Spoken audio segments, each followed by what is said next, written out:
Hey everyone, Golden Ninja 3000 here again, and today I'm taking a quick look at LEGO Star Wars set number 75385, Ahsoka Tano's Duel on Peridea. It's got 382 pieces, 5 excellent exclusive minifigures, and it retails for a whopping $55 US. I loved the Ahsoka TV show. It's like my favorite Star Wars thing ever, and so I was really excited for this set to come out. But before we get into it, I do want to remind everyone that I am an employee of the LEGO Group. However, all opinions expressed in these videos are my own and do not necessarily reflect the views of the LEGO Group, and LEGO is a registered trademark of the LEGO Group of companies, which does not sponsor, authorize, or endorse this site.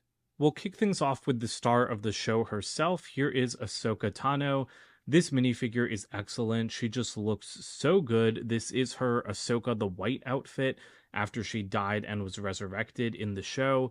I think it looks really good. I quite like the lighter color scheme, and I really like this new print for that mold that was made just for the Ahsoka show. Her white lightsabers look great as always, although it would be much better if we could get like a shorter lightsaber, if like a 3L bar could be recolored into transparent like clear. That would be wonderful. But this minifigure is pretty top notch. Like the opacity of the printing could, of course, be better on the arms and at the back. But I like her face print, and I really like the graphic design work that was put into her. Next up, we have Ezra Bridger. I don't have like a teenage version of him, so owning a version of Ezra is really nice. I love his torso and leg print, although I do wish it extended around the sides of the figure. He has his standard blue lightsaber. He's using like the old man Luke Skywalker hairpiece. But let's talk about that face, because LEGO Star Wars minifigures in 2024 have adopted the standard LEGO graphic design practice of, if they have colored eyes, to not give them any pupils. And I don't really like it. I mean, I get if it's a standard that's now being applied across all themes, like that makes sense. But for someone like Ezra who has blue eyes, he just looks possessed. And it really doesn't sit right with me. I don't understand why his eye color even needs to be represented at all.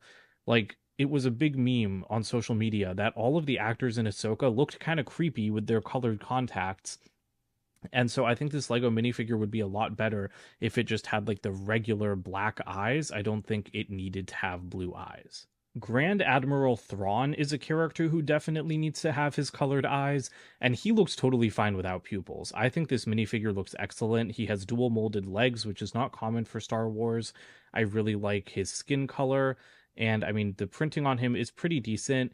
I do have the original Thrawn minifigure as well, and I guess I could have brought it out for a comparison, but I don't feel like grabbing it from where it is. Maybe I'll do another Ahsoka video and show you guys a comparison between the two of them.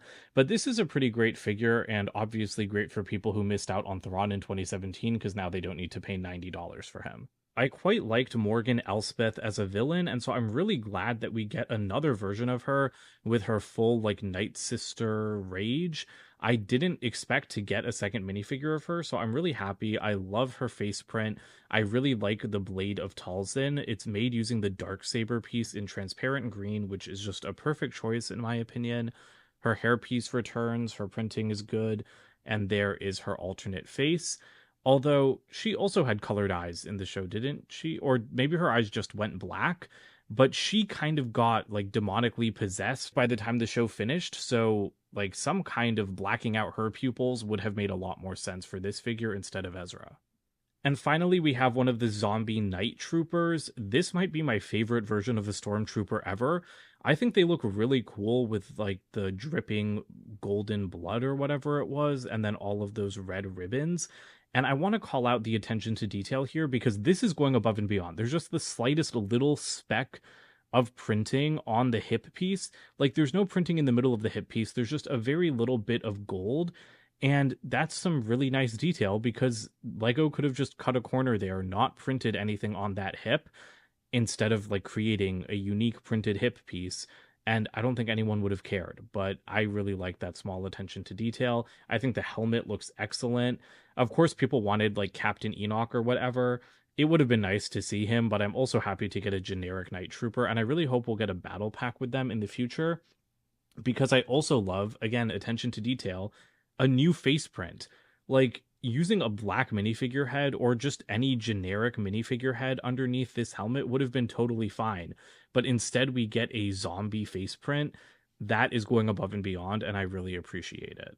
The build here is pretty simple, but it was still a nice detailed build to put together. It's just the platform with like the henge where they were all fighting on Peridea. I mean, it looks pretty nice. It looks like it did in the show. It's kind of like half of the area, right? Because I think there were like 8 of these pillars around it. So I know a lot of people make fun of like the Star Wars duel sets that are just gray slabs of ground.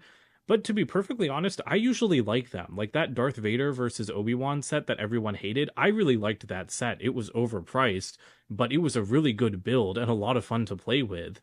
This set does not live up to that, in my opinion. I think it looks much better. Like, it would be a really nice place to display your Ahsoka minifigures because you have the pillars, they have unique stickers on them that just look excellent. Like, it's got all of those celestial designs that you saw in the show. You also have designs on the ground. But yes, this set is extremely sticker heavy. The amount of stickers in this set is absolutely nuts. I think the ones on the pillars are fine, but the ones on the ground are just inexcusable in my opinion. Those should have been printed. It's the same design repeated 8 times on a sticker for the 2x4 tiles and then 4 times on a sticker for the round tiles. And that's just so dumb. Like, just print those pieces, especially because this is a playset. As you position figures on here, they're going to scratch up the stickers if you're using this for its intended purpose. So that should all be printed. And I feel very strongly about that. This set is $55 and this is the entire build.